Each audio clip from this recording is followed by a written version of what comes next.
Una de las tragedias más grandes de la Marina Civil en tiempos de guerra, provocó en gran medida la escalada de la Primera Guerra Mundial.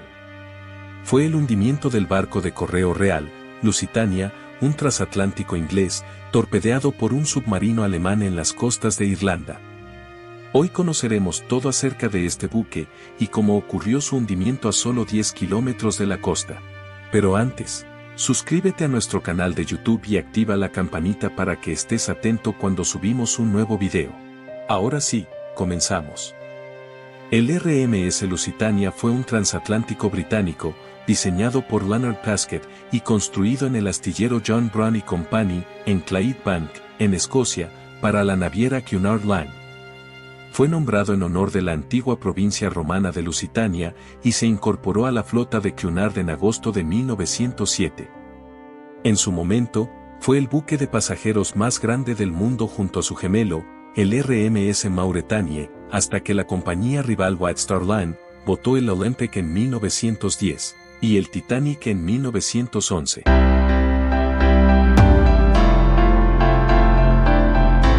La junta directiva de Cunard decidió utilizar turbinas de vapor Parsons como método de propulsión para ambos barcos, lo que permitió que ambos ganaran la apreciada Banda Azul, premio al navío más veloz en cruzar el Atlántico en diferentes momentos de su carrera, así como mantener el récord de velocidad durante 2 décadas.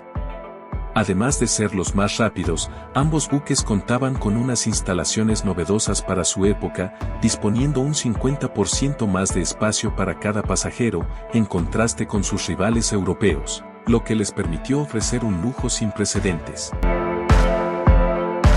El Lusitania y su gemelo fueron diseñados para convertirse en cruceros auxiliares armados en tiempos de guerra. Sin embargo, debido a su alto consumo de combustible, fueron descartados por la Royal Navy.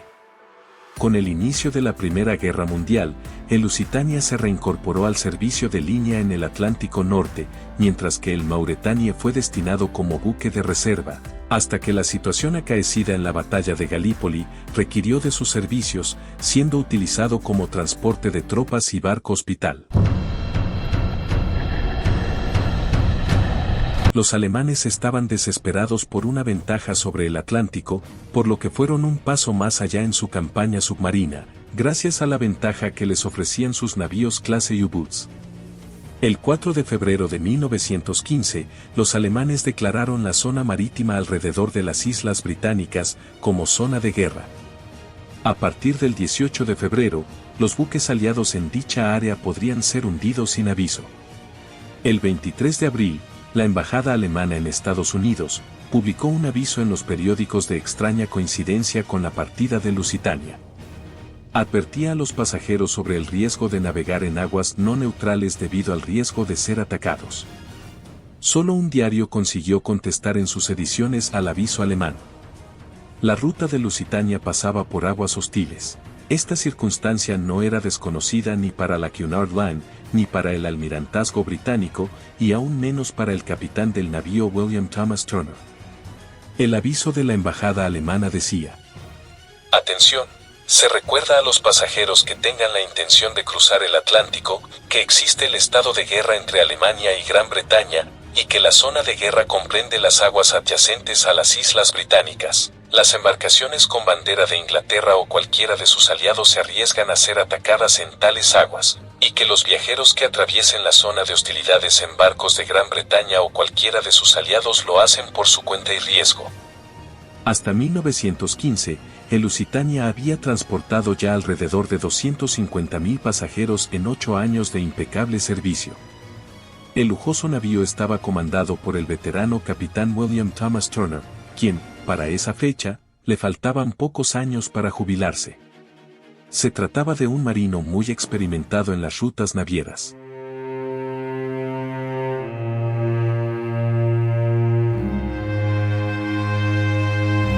1 de mayo de 1915, el Lusitania estaba anclado en el muelle 54 de Nueva York, y durante todo el día se había embarcado sobre todo provisiones y pasajeros. Ya alrededor de las 11:30 de la mañana, el buque dejó el muelle del puerto de Nueva York y se dirige hacia el Atlántico Norte con 1959 pasajeros a bordo, Entre ellos 136 pasajeros norteamericanos, 129 niños y 39 bebés. El día anterior, 30 de abril, había zarpado desde Borkum el submarino alemán U-20, al mando del capitán Walter Schwieger, navegando por el Mar del Norte hacia aguas irlandesas. Tras un placentero viaje por aguas del Océano Atlántico, el 7 de mayo, el RMS Lusitania se acercó a aguas irlandesas. Durante la noche y en la madrugada había tenido que navegar entre una espesa niebla. Pero para ese entonces el U-20 ya había hundido 3 embarcaciones inglesas, entre ellas el Fastnet y Kinsale. En Queenstown, el vicealmirante Cooke, a cargo de las defensas y patrullas antisubmarinas y bajo la supervisión del almirantazgo, se percató del peligro que corría el Lusitania, pero se le prohibía tomar decisiones respecto a los transatlánticos y sus rutas. De todos modos, resolvió poner en aviso al buque por su cuenta. A las 7:50 am, da el primer aviso por radio al Lusitania. Submarinos en acción frente a la costa meridional de Irlanda. A las 8:30 recibió otro mensaje. A todos los barcos ingleses, tomen al piloto de Liverpool en la barra y eviten los promontorios. Pasen a toda velocidad por los puertos. Naveguen por medio del canal. Submarinos en aguas de Fastnet. En Queenstown, a las 11, Cooke solicitó instrucciones al almirantazgo para desviar a Lusitania, pero no recibió respuesta inmediata. En la estación radiotelegráfica de Valentía, a las 11:12 emitió un mensaje cifrado en 12 palabras, en código desde Queenstown a Lusitania. Desviarse a Queenstown. Recibido a las 12:30 en el buque. Este mensaje incluía a un remolcador cuyo código era MFA, el mismo código asignado a Lusitania. A las 12:40 el barco recibió otro comunicado. Submarino a 5 millas de Cabo Clear, se dirigía hacia el oeste a las 10 horas. De acuerdo con este mensaje, a las 1 de la tarde, Turner ordenó cambiar el rumbo para acercarse más a tierra. A las 2 de la tarde, se divisó el cabo de Kinsale, la niebla se había disipado y la tarde se veía apacible. Al mismo tiempo, Schwieger, en el U-20 divisaba al enorme barco en su periscopio por estribor. En su cuaderno de bitácora escribió: frente a nosotros aparecen 4 chimeneas y 2 mástiles, sigue curso vertical al nuestro, mirando desde Galley Hat. El barco parece ser un buque de pasajeros de grandes dimensiones. A las 2:10 de la tarde el capitán Turner ordena un segundo cambio de rumbo para entrar al canal de San Jorge, esto lo aleja de la costa. Schwieger anotó: el vapor vira a estribor, rumbo a Queenstown y así facilita nuestro acercamiento para lanzar torpedos. Navegamos a gran velocidad para colocarnos en posición al frente.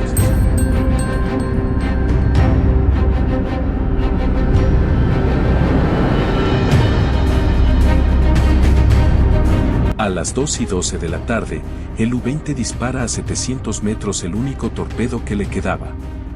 Schwieger describió: disparo de proa a 700 metros, el proyectil da al costado de estribor, algo detrás del puente. A continuación, escribe en su bitácora: alcanzado por el disparo en la banda de estribor detrás del puente. Se oye una detonación extraordinaria seguida de otra fuerte explosión y de una nube que se eleva. Debe de haber habido además de la explosión del torpedo otra, caldera, carbón o pólvora. La nave se detiene y se escora rápidamente. Al mismo tiempo, se hunde cada vez más a proa.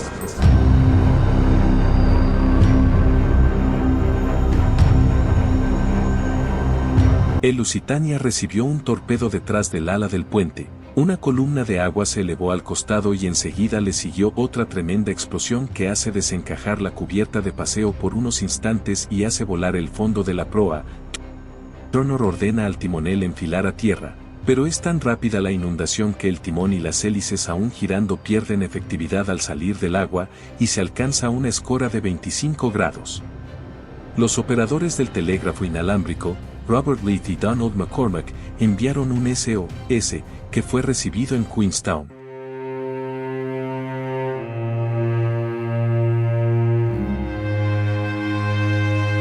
A pesar de estar a unas millas de la costa irlandesa, la ayuda de las flotas de pesca y las pequeñas embarcaciones que acudieron al rescate de Lusitania no fue rápida. La mayoría tardaría unas 2 horas en llegar a la posición del transatlántico. El caos se apoderó del barco, la escora de más de 25 grados era tan pronunciada que casi no se alcanzaban los botes, ni mantenerse de pie en cubierta, a pesar de que estaban a solo 10 kilómetros de la orilla. A pesar de sus 175 compartimentos estancos, la inundación fue tan violenta por la inercia del barco que no se inundó de forma lineal y el barco corrió el riesgo de volcar. La escora se hizo cada vez más y más pronunciada y muchos botes quedaron inaccesibles.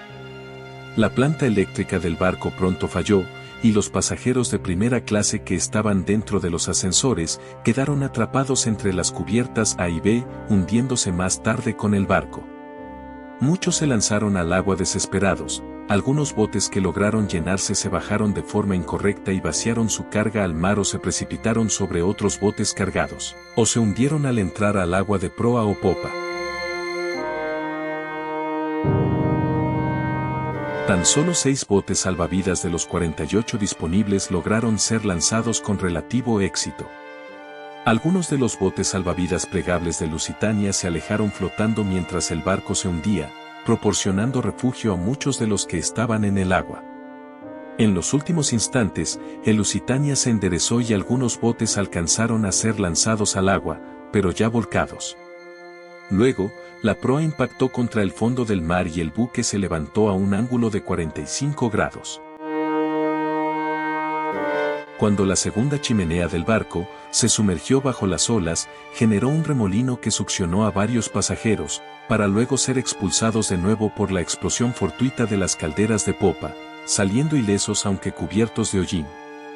La explosión de las calderas hizo volar la tercera chimenea, lo que generó una gran nube negra que cubrió el barco. Posteriormente Lusitania se detuvo y empezó a sumergirse. Cuando la nube de vapor se disipó, 18 minutos después del impacto del torpedo, el barco había desaparecido. Dejó a los pasajeros flotando sobre las gélidas aguas del mar de Irlanda hasta la llegada de los barcos de rescate.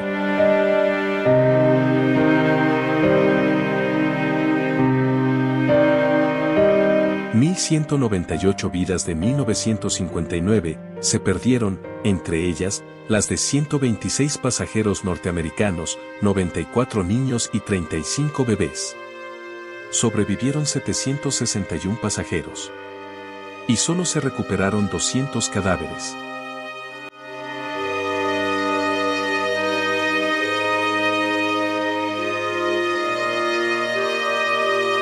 Tras el hundimiento, el capitán Schwieger del submarino U-20 fue condenado de forma unánime en la prensa aliada como criminal de guerra.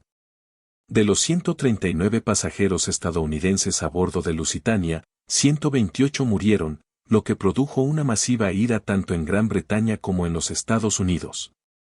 Esto empujaría a la declaración de guerra 2 años después de Estados Unidos al Imperio Alemán, debido a que ese año también el gobierno alemán anunció que llevaría a cabo a partir de entonces una campaña indiscriminada de ataques submarinos. Si te gustó este video déjanos tus comentarios. ¿Y qué otra historia quieres conocer? No olvides suscribirte a nuestro canal y activar la campanita para que sepas cuando subimos un nuevo video. Esto es Militorias, Historia y Fuerzas Militares.